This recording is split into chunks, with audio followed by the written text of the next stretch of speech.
I hope that the comments I'm about to make will not offend the questioner too much and some people around here. I think there is a fundamental misstatement of the issue in the question. We can no longer continue to make policy for ourselves, in our country, in our region, in our continent, on the basis of whatever support the Western world or France or the European Union can give us. It will not work. It has not worked, and it will not work.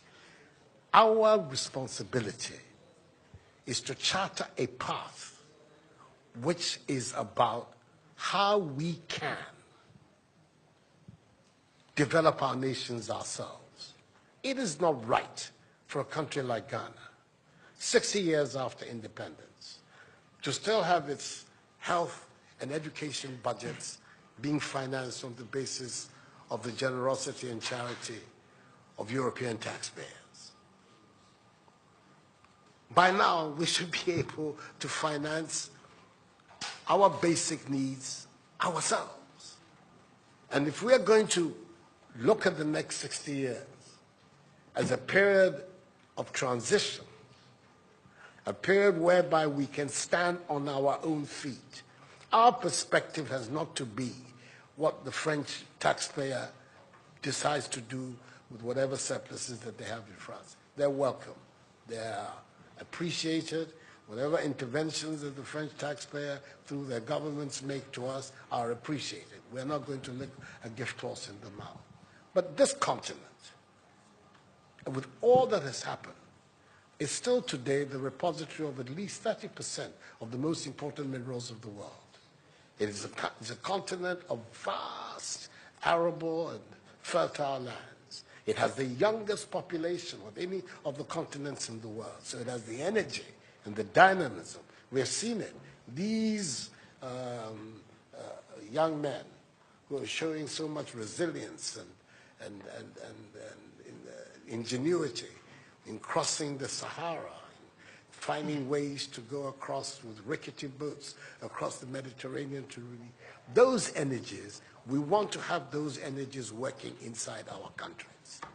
And we're going to have those energies working in our countries if we begin to build systems that tell the young people of our country that their hopes, their opportunity are right here with us. Migration and the movement of people is being presented in a manner which suggests that somehow it's a new phenomenon.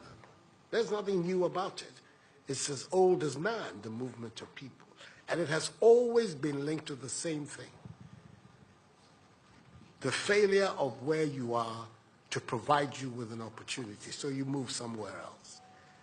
Those of you who are familiar with 19th century European history would know that the biggest wave of immigration in 19th century Europe, the latter part of it, came from Ireland and from Italy. Waves upon waves, generations of Italians and the Irish people left their countries to seek the American paradise, largely because Ireland was not working, Italy was not working. Today, you don't hear it. Italian young people are in Italy. Irish young people are in Ireland. We want young Africans to stay in Africa. And how are they? And it means that we have to get away from this mindset of dependence. This mindset about what can France do for us. France will do whatever it needs to do for its own sake. And when those coincide with ours, tant mieux, as the French people say.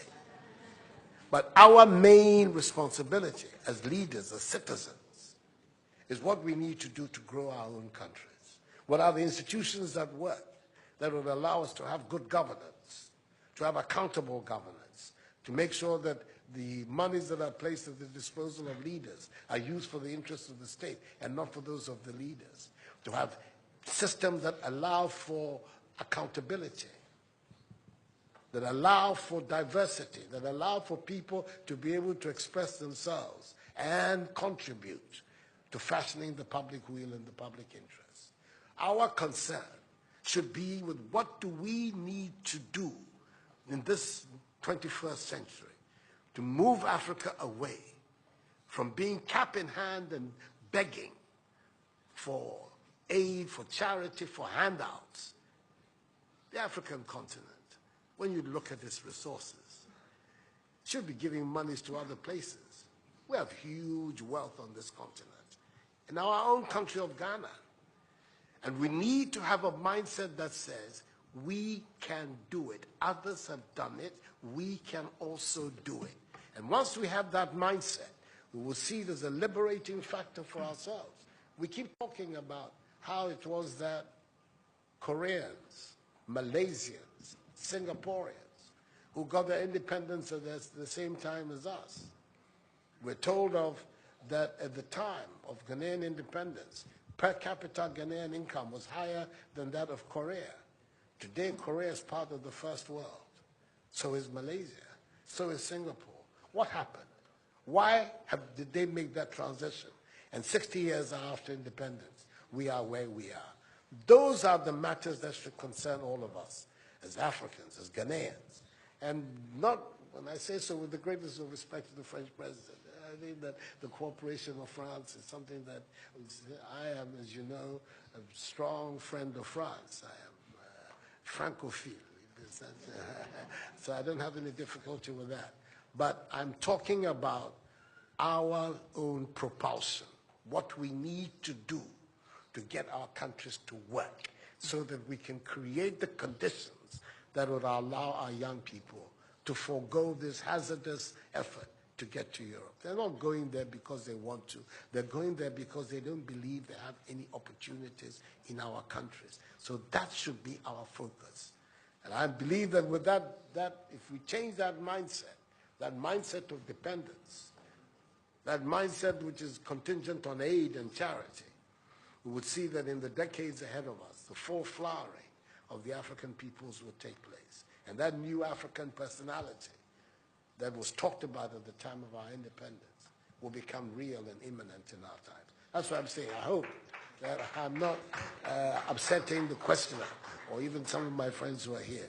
But these are my strongly held beliefs. And that is the reason why I've adopted as the slogan of my presidency, of my period in the Supreme Office of Ghana, that we want to build a Ghana beyond aid, a Ghana which is independent, which is self-sufficient, that is capable of standing on its own feet and building its own life. We can do it if we have the correct mindset to do so. Mr. President, those are my contributions.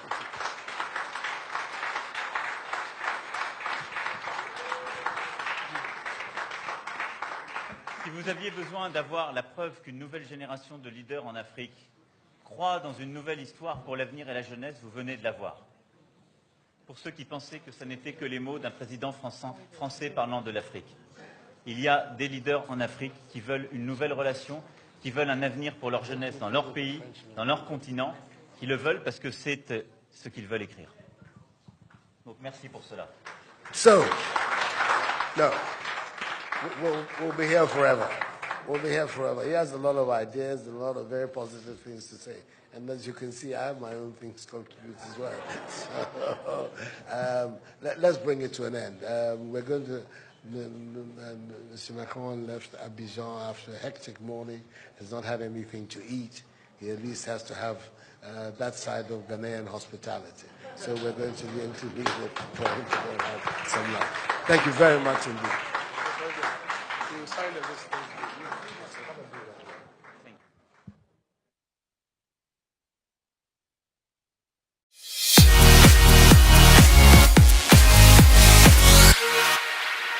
Internubian.com, the African Global Village.